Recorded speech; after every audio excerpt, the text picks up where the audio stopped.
A exploração econômica do território do Brasil ocorreu desde a chegada dos portugueses ao continente americano. Mas você sabia que cada período da nossa história e sua exploração econômica teve uma particularidade que dependia das características regionais? Apesar de ser uma ideia bastante debatida pela historiografia, é possível aprender muito sobre a nossa história compreendendo os ciclos econômicos do Brasil. Você quer aprender mais sobre a história do Brasil através dos ciclos econômicos? Então fique comigo nessa aula. Meu nome é Bruno Tulux, eu sou professor e o meu objetivo é te ajudar a entender essa história. A compreensão da história do Brasil passa necessariamente pela interpretação das práticas e interações dos grupamentos humanos que estão associados aos contextos geográficos do território português na América. Evidentemente, essas práticas constituíram a diversidade cultural, que é uma das características do Brasil. Para efeitos didáticos, vamos dividir essa compreensão a partir da temporalidade de nossa história, que vai do período pré-colonial, desde a chegada dos portugueses à América em 1500, até aproximadamente a década de 1530, do período colonial, que vai desde as expedições colonizadoras de Martim Afonso de Souza até as primeiras décadas do século XIX, do período imperial, com a Declaração de Independência em 1822, até a Proclamação da República, já no final do século XIX, em 1889, e do período republicano, que tem início na última década do século XIX e vem até os dias de hoje. Quer aprender mais sobre os ciclos econômicos? Então bora pro conteúdo! Após a chegada dos portugueses ao continente americano e esses se depararem com a ausência do ouro e da prata, diferente com o que havia acontecido com a Espanha, que encontrou metal precioso logo que chegou à América, os portugueses tiveram que encontrar algum produto que tivesse mercado na Europa. Explorando os ricos complexos florestais do litoral atlântico, logo os portugueses encontraram uma madeira de cor avermelhada que foi incorporada ao sistema mercantilista e utilizada para tingir tecidos, fabricar móveis e instrumentos musicais. O pau-brasil é uma árvore típica da Mata Atlântica brasileira e foi explorada utilizando a mão de obra dos povos nativos da América. Essa relação ficou historicamente conhecida como escambo e consistia basicamente em uma prestação de serviços braçais feitos pelos índios para a extração da madeira em troca de objetos que os índios não produziam, como vidraria, lâminas e demais objetos metálicos. Mas esse formato de relação de trabalho durou muito pouco tempo, e os portugueses até tentaram escravizar os povos nativos da América. Mas a resistência indígena e a escassez do pau-brasil inviabilizaram esse processo. O ciclo de exploração do pau-brasil durou cerca de 3 décadas. Foi suplantado por esses fatores que eu acabei de citar, mas também pela implantação de uma outra economia, essa agrária, e que contava com uma experiência anterior portuguesa,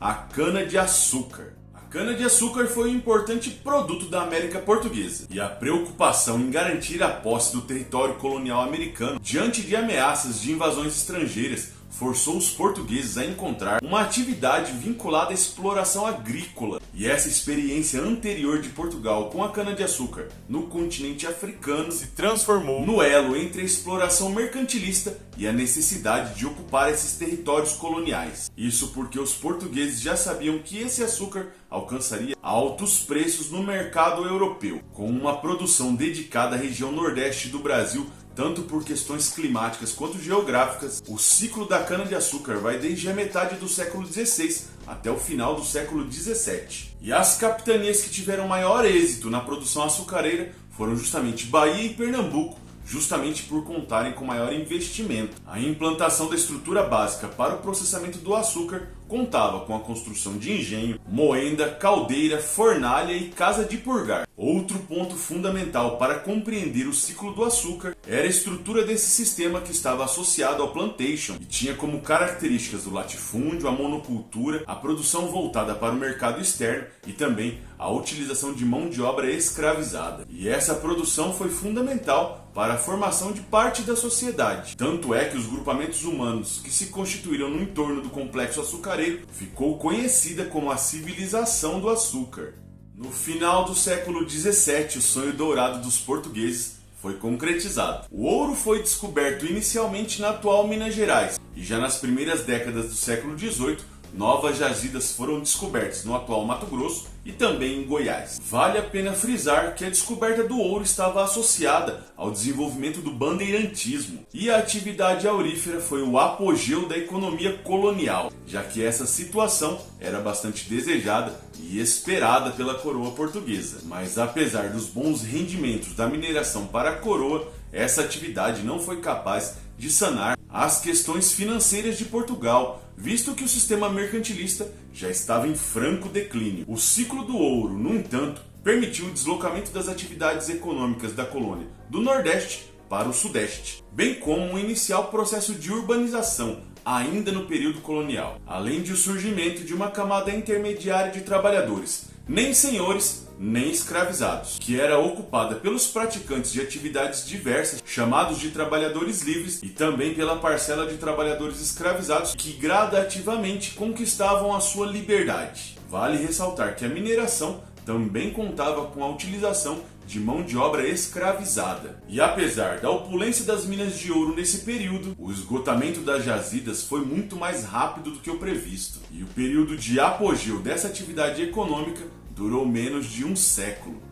E da metade do século XVIII até as primeiras décadas do século XIX, surge então um novo produto, um outro importante ciclo econômico do Brasil. Esse muito mais associado às necessidades da Inglaterra do que propriamente de Portugal. O algodão era produzido principalmente no Maranhão, mas também no Pernambuco, na Bahia, no Ceará, no Rio de Janeiro e também em São Paulo. E sua produção era muito parecida com a estrutura açucareira, já que as características básicas como o latifúndio, a monocultura, o mercado externo e a utilização da mão de obra escravizada ditavam o ritmo dessa produção. A necessidade de matéria-prima para alimentar a indústria têxtil inglesa pós-revolução industrial e as guerras de independência dos Estados Unidos já na segunda metade do século XVIII, que diminuiu drasticamente a oferta do algodão para o mercado inglês, impulsionaram a cotonicultura no Brasil. Contudo, o algodão, que deu start para o desenvolvimento do renascimento agrícola no Brasil, logo seria substituído por um produto ainda mais lucrativo.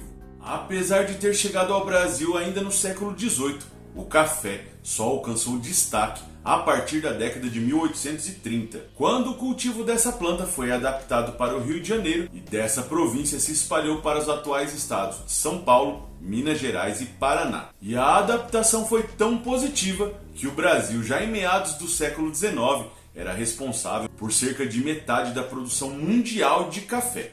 Com sua produção iniciada ainda durante o período imperial, o café utilizava mão de obra de trabalhadores escravizados. Contudo, a lavoura cafeeira foi extremamente importante para a economia brasileira até as primeiras décadas do século XX, momento em que já estava consolidada a República no Brasil. E foi justamente durante o desenvolvimento da cafeicultura que a escravidão deixou de existir oficialmente no Brasil, sendo que a força de trabalho nesse período foi parcialmente substituída por trabalhadores imigrantes. E o café também foi o impulso inicial para o processo de industrialização do Brasil, já que os lucros dessa atividade não seriam enviados para Portugal e permaneceriam no Brasil. O café deixou de concentrar as atenções como principal produto da economia brasileira somente a partir da chamada Era Vargas, quando inicia-se um processo de diversificação da matriz econômica brasileira. Perceba que cada ciclo econômico do Brasil gerou uma espécie de cultura local, seja na região Nordeste, no Sudeste, no Sul, no Centro-Oeste ou no Norte do país. De fato, compreender esses aspectos é fundamental para ter uma dimensão da grandeza cultural e geográfica do Brasil. Eu sou professor de História e sou suspeito para falar, já que eu gosto demais dessa riqueza do Brasil. Mas você que valoriza esses aspectos também pode se vestir com a cultura brasileira. E assim como eu, também pode vestir uma camiseta que exalta o café como um elemento formativo da nossa identidade. Essa estampa é a exclusividade da Toca do Tamanduá, uma loja fantástica que é especializada na produção de camisetas com estampas que valorizam a nossa cultura. Quer ver mais estampas como essa? Então confira o catálogo completo lá na Toca do Tamanduá, que eu vou deixar o endereço completo na descrição desse vídeo. E eu tenho certeza que você irá gostar de várias camisetas. E para você que está assistindo o vídeo até aqui, eu tenho um presente. Assim que você escolher suas camisetas preferidas, Antes de finalizar sua compra, utilize o cupom PROFITOLUX, tudo em maiúsculo, assim como está na tela. Dessa forma você vai ter um descontão de 10% em suas compras. E além de você adquirir as camisetas mais legais sobre a cultura brasileira, os produtos da Toca do Tamanduá são produzidos totalmente no Brasil com a malha 100% algodão e que ainda se preocupa com a preservação ambiental. E depois que você terminar de assistir esse vídeo sobre os ciclos econômicos do Brasil, visite o site da Toca do Tamanduá, utilize esse cupom e vista-se de história do Brasil. E se você está gostando desse conteúdo, uma forma de apoiar o meu trabalho é divulgar o vídeo e utilizar o cupom da Toca do Tamanduá na compra das camisetas. Fica o convite então para você escolher as suas camisetas mais legais sobre a cultura brasileira. Mas agora vamos voltar a falar sobre os ciclos econômicos do Brasil. E o tabaco, apesar de ter uma produção restrita ao recôncavo baiano, também configurou como um importante ciclo da economia brasileira, visto que a sua produção era utilizada para movimentar o chamado comércio triangular, que consistia na troca de produtos para a aquisição de trabalhadores escravizados, geralmente localizados no litoral do continente africano. Você deve até se perguntar, mas o tabaco configura então como um produto supérfluo, já que ele não era utilizado para suprir uma necessidade, uma condição de sobrevivência para aquelas sociedades que necessitavam do tabaco. De certa forma, o tabaco se constituiu como um produto de extrema importância e relevância, visto que a ausência de uma moeda institucionalizada que direcionasse as transações econômicas entre América, Europa e África encontravam no tabaco o elemento necessário para viabilizar, dentro de um contexto mercantilista, a aquisição da mão de obra necessária para o desenvolvimento das outras atividades econômicas desenvolvidas por Portugal no continente americano. E associada ao contexto mercantil e de comércio triangular, a produção do tabaco existiu até as primeiras décadas do século XIX,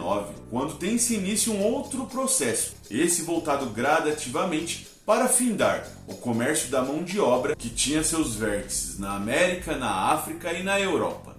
No final do século XIX até meados do século XX, acompanhando as transformações do mundo, inaugura-se um novo ciclo da economia do Brasil. A borracha, que era utilizada na fabricação de pneus pela indústria dos Estados Unidos e também da Europa. Praticada quase que exclusivamente na porção norte do território do Brasil, a produção de látex teve muito destaque nos estados do Amazonas, de Roraima e do Pará, sendo que uma das características desse ciclo econômico era justamente a utilização da mão de obra livre, conjuntamente com a ocupação de imensos complexos florestais associados ao bioma amazônico. Vale a pena lembrar que foi a exploração do látex que proporcionou a última grande mudança no mapa do Brasil, com a incorporação do território do Acre junto à Bolívia. Sem ter um período de desenvolvimento balizado por décadas ou por séculos, a pecuária de gado bovino esteve associada ao complexo açucareiro no Nordeste, e com suas atividades voltadas para o interior, acompanhava o curso de grandes rios, como o Rio São Francisco, que também era conhecido como o Rio dos Currais, justamente pela vocação pecuária. Nesse contexto, o gado era utilizado como fonte de alimentação, mas também servia como força de trabalho.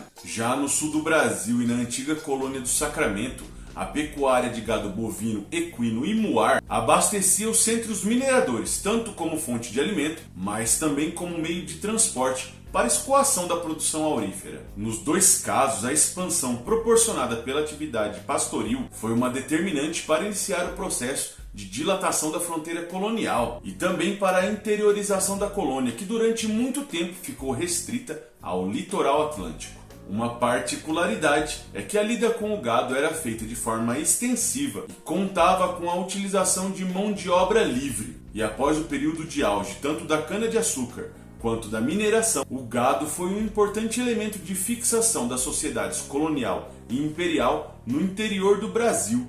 O ciclo econômico das drogas do sertão existiu durante o período colonial de nossa história e atendeu de certa forma dois aspectos gerais. O primeiro era em suprir as necessidades da população europeia que utilizava os produtos tropicais do Brasil e também da população que estava vivendo na América Portuguesa. E nesse caso, essas investidas para o interior do continente eram responsáveis por encontrar especiarias e também por produtos naturais que seriam utilizados como medicamentos extraídos da natureza. Por outro lado, permitiu o avanço do conhecimento cartográfico da América, possibilitando o avanço das bandeiras paulistas, por exemplo. Muitos produtos eram extraídos da natureza e encontravam um amplo e favorável mercado, tanto na Europa quanto na América Portuguesa. E os destaques vão para gêneros florestais amazônicos, como o cacau, o cravo, o guaraná, o urucum, a poaia e também a baunilha, além de uma infinidade de pimentas e também de inúmeros produtos aromáticos.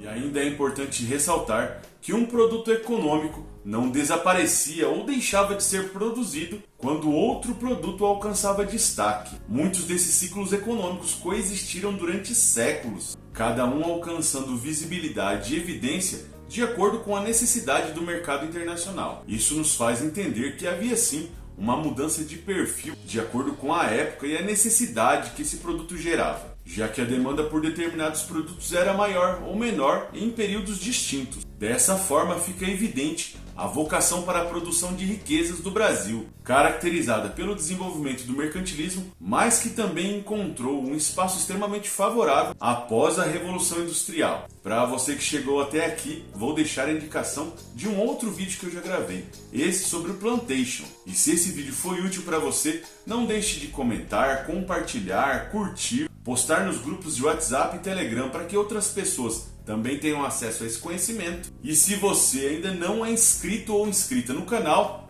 pode se inscrever. Dessa forma você não irá perder nenhum conteúdo que eu posto. E olha, eu posto vídeo todas as semanas. E o foco é sempre proporcionar um aprendizado, uma reflexão e o despertar para o conhecimento. Então é isso aí, eu vou ficando por aqui e espero encontrar você em outro vídeo de história. Beleza? Valeu pessoal, tchau, tchau!